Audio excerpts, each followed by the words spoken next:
राजीव नगर और नेपाली नगर की जनता सिस्टम की गलती का खामियाजा क्यों भुगते? दोषी सरकार और उनके पदाधिकारी है। इस मामले को लेकर लगातार मैं उप मुख्यमंत्री से बात भी कर रहा हूं। यहाँ डर और आतंक का वातावरण है। लोकतंत्र में सरकार जनता के द्वारा जनता के लिए होती है। राजीव नगर और नेपाली नगर की जनता को बख्श दीजिए। इस समस्या का समाधान बातचीत से निकाला जाए। सरकार अपनी गलतियों की सजा हजारों परिवार को नहीं दे सकती। मैं यहाँ की जनता के साथ हूँ। आज रविशंकर प्रसाद संजीव चौरसिया के नाम से रोड बना है। सरकार ने बिजली भी दी है। यहाँ के लोग भी टैक्स देते हैं। फिर आज यह दमन पूर्वक कार्यवाही क्यों? यह हिटलर, मुसोलिनी और तानाशाही की इंतहा है। इससे बुरे हालात नहीं हो सकते। सारे लोग मौत के भय में हैं। मुख्यमंत्री जी से आग्रह है कि इसको रुकवा दीजिए। मेरा इसमें दो सवाल ये है, लगातार राजीव नगर, नेपाली नगर, आखिर एक तो दुनिया का सबसे प्रदूषित शहर, एक तो दुनिया का सबसे ज्यादा बिना किसी नक्शे के, बिना किसी चीजों के पटना शहर को सरकार ने लगातार 20 सालों से, 40 सालों से, 50 सालों से बिना किसी रोड मैप के, जिसके चलते बाढ़ भी आई, पटना बर्बाद भी हुआ। लेकिन जब राजीव नगर और नेपाली नगर के पब्लिक जिस वक्त जमीन ले रहे थे या जो जमीन बेच रहा था, जब उस वक्त थाना थी, सीओ था, रजिस्ट्री ऑफिस हुई, पैसा दिया, गवर्नमेंट को पैसा दिया, उस वक्त गवर्नमेंट ने मना क्यों नहीं किया? रजिस्ट्री तो हम सरकार के यहां जाकर के किए, हमने रजिस्ट्री पैसा दी। उस वक्त गवर्नमेंट की जिम्मेदारी क्या बनती थी? ये अवैध जमीन है या सरकारी जमीन है, हम जमीन नहीं देंगे। तब रजिस्ट्री से लेकर के गवर्नमेंट और नेताओं के दलालों ने थाना से मिलकर, सीओ, एडीएम से मिलकर के पब्लिक के साथ धोखा किया कंप्लीट रूप से। और पब्लिक निर्दोष होती है, वो उन्हें जहां जिंदगी जीने का आशियाना मिलेगा, वह व्यक्ति वहां अपना परिवार को सुरक्षित रखने का प्रयास करेगा। इसमें एक गलती पब्लिक की नहीं है, क्योंकि सरकार इसमें गलत है। क्योंकि सरकार को चाहिए था, जिस वक्त जमीन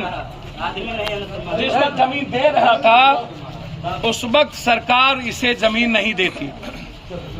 लगातार हाई कोर्ट को भी सरकार से बात करनी चाहिए थी। पब्लिक ने अपना तिल तिल जिंदगी बना दिया। अब किसी के पास कुछ नहीं बचा, बस ये नेपाली नगर और राजीव नगर बचा हुआ है। आखिर हम लोग करें क्या? मैं सिर्फ इतना कहना चाहता हूं, मैंने आज भी सीएम हाउस बात की, लगातार डिप्टी सीएम ने आश्वासन दिया। मैं बार बार कहता हूं, गवर्नमेंट कोलैप्स है, सिस्टम निरंकुश हो चुकी है। लगातार बेटी, बहन और मां के साथ ज्यादती, घट ढुक के मारपीट नेपाली नगर में, राजीव नगर में डर और आतंक का वातावरण है। हिटलर, नेपोलियन और मुसोलिनी से भी बुरा हाल है। इतना बड़ा आतंक का माहौल डेमोक्रेसी में सरकार जनता के द्वारा होती है, जनता के लिए होती है।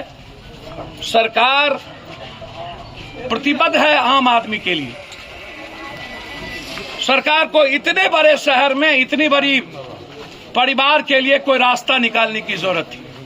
लेकिन आज सुबह से किसी के घर में बिजली नहीं है, किसी ने लैट्रिन नहीं गया, किसी के यहाँ खाना नहीं बनी। इससे बुरा हाल कुछ हो नहीं सकता। मैं हाथ जोड़कर भीख मांगता हूं सरकार से, पैर पकड़ता हूं हिंदुस्तान के हर लोगों से कि नेपाली नगर और राजीव नगर के आम आदमी के भीतर जो खौफ और डर है, उसको निकालने में मदद करिए, उसके परिवार को जीने में मदद करिए।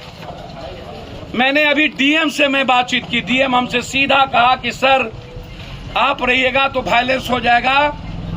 सिटी एसपी को मार दिया है ये लोग, हम नहीं बख्शेंगे।